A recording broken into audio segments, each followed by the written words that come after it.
आप देख रहे हैं M2 राजस्थान न्यूज, जो मैं हूं आपके साथ मोनिका। आज हम बात करेंगे दशहरा क्यों मनाया जाता है, इसकी शुरुआत किसने की। मैसूर के राजा वोडेयार ने विजयनगर साम्राज्य के दक्षिणी हिस्सों में एक राज्य का गठन किया और महानवमी दशहरा उत्सव जारी रखा। 1578 से 1617 ईस्वी द्वारा सितंबर 1610 के मध्य में श्रीरंगपटना में शुरू हुई थी। दशहरे के दिन के पीछे कई कहानियां हैं, जिनमें सबसे प्रचलित कथा है भगवान राम का युद्ध जीतना, अर्थात रावण की बुराई का विनाश कर उसके घमंड को तोड़ना। जैसा कि आप जानते हैं, भगवान राम अयोध्या नगरी के राजकुमार थे। उनकी पत्नी का नाम सीता था एवं उनके छोटे भाई थे जिनका नाम लक्ष्मण था। राजा दशरथ राम के पिता थे एवं उनकी पत्नी केकई। खबरों का सिलसिला जारी रहेगा, मिलते हैं एक छोटे से ब्रेक के बाद। वार्ड नंबर 47 सिविल लाइन से भारतीय जनता पार्टी की कर्मठ और जुझारू पार्षद रेखा राठौड़ की तरफ से दशहरे की हार्दिक शुभकामनाएं। के कारण इन तीनों को 14 वर्ष के वनवास के लिए अयोध्या नगरी छोड़कर जाना पड़ा। उसी वनवास काल के दौरान रावण ने सीता का हरण कर लिया।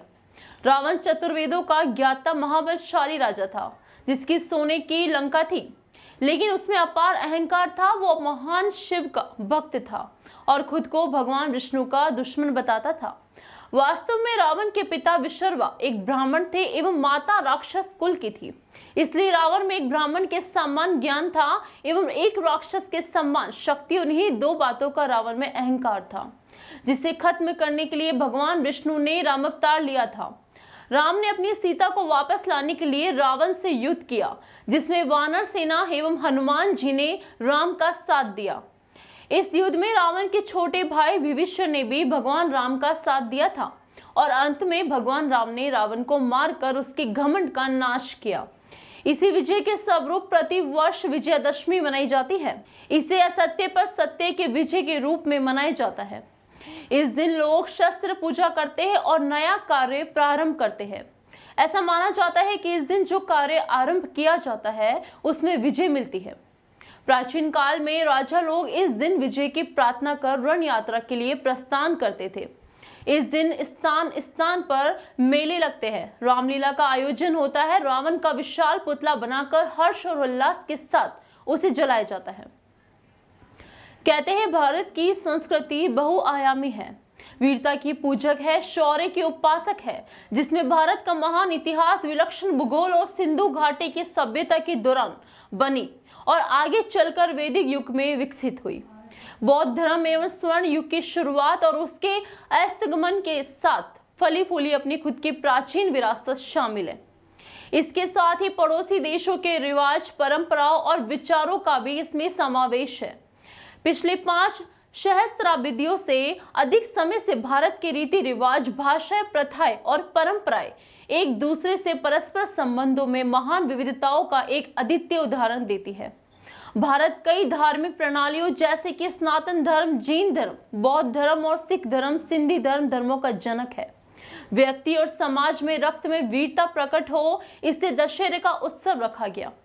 दशहरे का पर्व 10 प्रकार के पापों, काम, क्रोध, लोभ, मोह, मद, मत्सर, अहंकार, आलस्य, हिंसा और चोरी के परित्याग की सत्प्रेरणा प्रदान करता है, जिसमें भारत का महान इतिहास, विलक्षण भूगोल और सिंधु घाटी की सभ्यता के दौरान बनी और आगे चलकर वैदिक युग में विकसित हुई। बौद्ध धर्म एवं स्वर्ण युग की शुरुआत और उसके अस्तगमन के साथ फली फूली अपनी खुद की प्राचीन विरासत शामिल है। रावण दहन के पीछे उस पौराणिक कथा को याद रखा जाता था, जिससे एक संदेश सभी को मिले कि अहंकार सर्वनाश करता है। लेकिन अब तरह तरह के फटाके फोड़े जाते हैं, जिनके कारण फिजूल खर्च बढ़ गया है।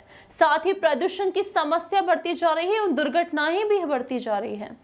इस प्रकार आधुनिकीकरण के कारण त्योहारों का रूप बदलता जा रहा है और कहीं ना कहीं आम नागरिक इन्हें धार्मिक आडंबर का रूप मानकर इनसे दूर होते जा रहे हैं। इनका रूप मनुष्य ने ही बिगाड़ा है। पुराणों के अनुसार इन सभी त्योहारों का रूप बहुत सादा था, उसमें दिखावा नहीं बल्कि ईश्वर के प्रति आस्था थी। आज ही अपनी नींव से इतने दूर होते जा रहे हैं कि मनुष्य के मन में कटुता बढ़ते जा रहे हैं।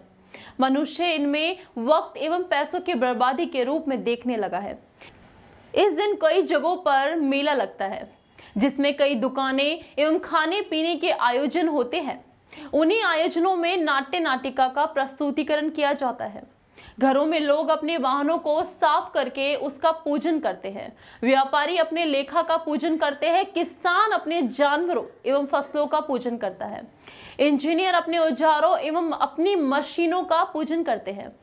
इस दिन घर के सभी पुरुष एवं बच्चे दशहरे मैदान पर जाते हैं। वहां रावण कुंभकर्ण एवं रावण पुत्र के मेघनाथ के पुतले को दहन करते हैं।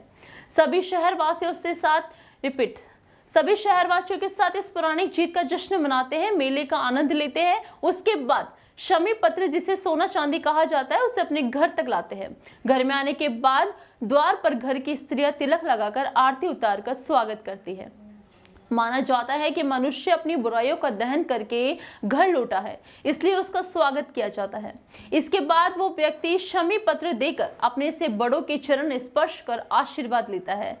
इस प्रकार घर के सभी लोग आस पड़ोस एवं रिश्तेदारों के घर जाकर शमी पत्र देते हैं एवं बड़ों से आशीर्वाद लेते हैं, छोटों को प्यार देते हैं एवं बराबरी वालों को गले मिलकर खुशियां बांटते हैं। अगर कहे तो ये पर्व आपसी रिश्तों को मजबूत करने एवं भाईचारा बढ़ाने के लिए होता है, जिसमें मनुष्य अपने मन में भरे घृणा एवं बैर के मेल को साफ कर एक दूसरे से त्योहार के माध्यम से मिलता है। इस प्रकार ये पर्व भारत के बड़े बड़े पर्व में गिना जाता है एवं पूरे हर्षोल्लास के साथ मनाया जाता है। आज दशहरे का दिन आया, असत्य पर सत्य ने जीत पाया। रामचंद्र जी ने रावण को हराया, नीति का पूरी दुनिया को एक पाठ पढ़ाया। आप सभी को दशहरे की हार्दिक शुभकामनाएं। नमस्कार।